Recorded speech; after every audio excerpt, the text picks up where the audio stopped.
Sir வணக்கம் sir. வணக்கம் sir. சட்டத்தை பற்றியும் சட்டத்துக்குள்ளே இருக்க நிறைய விஷயங்கள் பற்றியும் தெளிவாக சொல்லி தந்துட்டு இருக்கீங்க. ஆமாம், நிறையா பேசிகிட்டு இருக்கோம். கண்டிப்பாக சார். இன்றைக்கும் ஒரு விஷயத்தை பற்றி நம்ம தெளிவாக தெரிஞ்சுக்கலாம் சார்.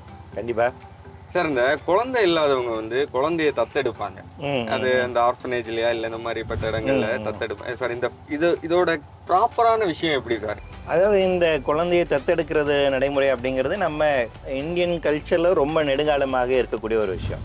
அதுவும் வந்து பார்த்திங்கன்னா, இப்போ ஹிந்து முறைப்படி அப்படிங்கிறது பார்க்கும்போது அப்பா இறந்துட்டாங்க அப்படின்னா வந்து கொல்லி வைக்கிறதுக்கு வந்துட்டு ஆண்மகன் தான் வைக்கணும் அப்படிங்கிறது இங்கே வந்து ஒரு கஸ்டமரியாக இருக்குது இல்லைங்களா? அப்போ ஆண் வாரிசு இல்லாத போது அப்போ என்ன பண்ணுறது அப்படிங்கிற மாதிரி இந்த மாதிரி பிரச்சனை வருதுங்கிறதுக்காக தான் தத்தெடுத்துதல் அப்படிங்கிற ஒரு நடைமுறை அப்படிங்கிறது நம்ம இந்திய சமூகத்தில் வந்து உருவாகுது. அது வந்து ஒரு ஆண்மைய சமூகம் அப்படிங்கிறதுனால அதற்கான சட்டம் வந்து பார்த்திங்கன்னா 1956 வந்துருச்சு. ஹிந்து அடாப்டேஷன் ஆக்ட் அப்படின்னு ஒரு சட்டம் வந்து இருக்கு. ஒருத்தருக்கு ஒரு குழந்தையை தத்தெடுப்பதன் மூலமாக என்னுடைய சொத்துக்கள் அனைத்துமே அவருக்கு வந்து வாரிசாராக்கி அவர்கிட்ட நான் வந்து உரிமையை கொடுக்கறது அப்படிங்கிறதுக்காக தான் கொண்டு வரப்படுறாங்க. ஸோ அந்த வகையில் அதுவும் கொண்டு அப்போ அதில் வந்து என்ன கண்டிஷன்ஸ் நிறையா கொண்டு வர்றாங்கன்னா, யாரை நீங்கள் முதல்ல முன்னாடி வந்து அடாப்ஷன் பொறுத்த வரைக்கும் வந்து பார்த்தீங்கன்னா அவங்க சொந்தக்காரங்களுக்குள்ளேயே, அதாவது அந்த அந்த இனம் சார்ந்து இருக்கக்கூடிய கம்யூனிட்டி சார்ந்து இருக்கக்கூடிய அடாப்ட் பண்ணிக்க முடியும் அப்படின்னு நடைமுறை இருந்துச்சு. அப்படி சட்டமே அப்படி இருந்ததா சார்? சட்டம் அப்படி இல்லை. சட்டம் வந்து எப்படி பேசுது அப்படின்னு பார்த்தீங்கன்னா, இந்தந்த ரிலேஷன்ஷிப்புக்குள்ள தான் எடுக்கலாம், இந்தந்த ரிலேஷன்ஷிப்பை எடுக்கக்கூடாது அப்படிங்கிற மாதிரி உருவாக்கப்படுச்சு. அது எந்த எந்த எந்த முறையாக இருக்கணும். நம்ம சொல்லுவோம் இல்லைங்களா, சித்தப்பா பையன் அப்படிங்கும் போது நமக்கு வந்து மகன் அப்படிங்கிறது வருது. அதுவே வந்து அத்தைனா வந்து வேற மாதிரி ரிலேஷன்ஷிப் வருது இல்லைங்களா? ஸோ அந்த மாதிரி வந்துட்டு இந்த மாதிரி ரிலேஷன்ஷிப்பில் இருக்கக்கூடிய குழந்தைகளை தான் நீங்கள் வந்து தத்தெடுத்துக்கலாம். அப்போ அந்த எந்த ரிலேஷன் அப்படிங்கிறது முக்கியம், அதுதான் க்ரைட்டீரியா வச்சாங்க. அதுக்கப்புறம் உங்களுக்கு நிறைய மாறுதல் ஏற்பட்டு இப்போ வந்து என்னன்னா, நீங்கள் வந்து அனாத ஆசிரமம் நிறையா இருக்குது, இந்த மாதிரி குழந்தைங்களுக்கான வெல்ஃபேர் ஹோம்ஸ் வந்து நிறையா இருக்குது. அந்த மாதிரி ஹோம்ஸில் இருந்து நீங்கள் அடாப்ட் பண்ணிக்கலாம் அப்படிங்கிறது இருக்குது. இது வந்து என்னென்னா, உண்மையிலே வந்து ஒரு கணவன் மனைவி இருக்காங்க, அவங்களுக்கு ரொம்ப காலமாக குழந்தை இல்லை.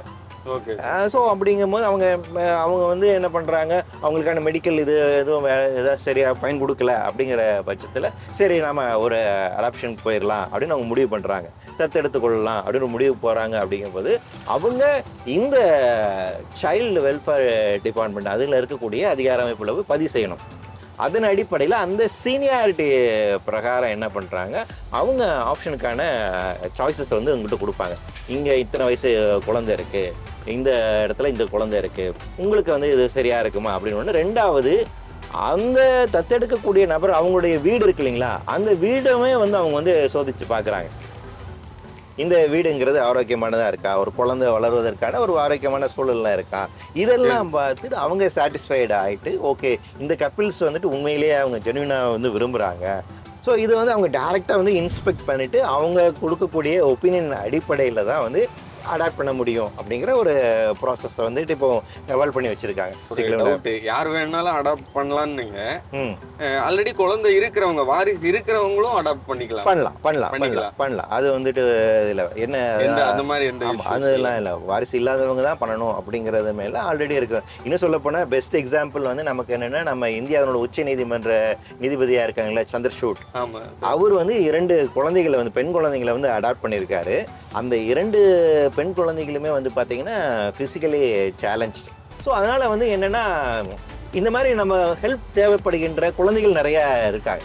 அதனால் அவங்க எந்தவங்களுக்கு வாய்ப்பு இருக்கிறதோ அவங்க நிச்சயமாக எடுத்து செய்கிறதும் அப்படிங்கிறது நம்ம ஒரு விழிப்புணர்வு ஏற்படுத்துறது அப்படிங்கிறதுமே நமக்குமே ஒரு நல்ல விஷயமா தான். இப்போ அடாப்ட் பண்ணிட்டோம், அதோட ப்ரூஃபாக நமக்கு என்ன இருக்கும் சார்? இப்போ பாண்டு பத்திரமா இல்லை எப்படி நமக்கு வந்து நம்ம அடாப்ட் பண்ணிட்டோங்கிறதுக்கான ஒரு எந்த ஹோம்ல இருந்து அடாப்ட் பண்ணுறீங்களோ அவங்க வந்து ஒரு உங்களுக்கான ஒரு சர்டிஃபிகேட் வந்து கொடுப்பாங்க.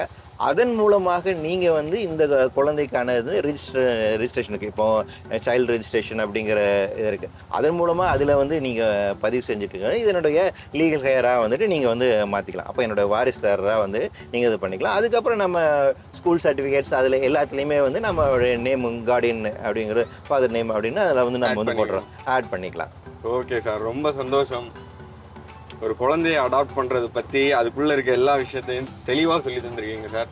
நன்றி சார். இதே மாதிரி நாளைக்கு வந்து இன்னொரு விஷயத்தோட நான் உங்களை கண்டிப்பா சந்திக்கிறேன். கண்டிப்பா.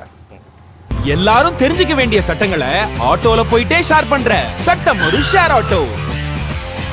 இதன் முழு வீடியோவை BS Value OTT ஆப்பில் கண்டு மகிழுங்கள். Blacksheep எக்ஸ்பிரஸ் மார்னிங் திங்கள் முதல் சனி வரை காலை 7 மணிக்கு உங்கள் சித்திரம் டிவி மற்றும் BS Value OTT ஆப்பில்.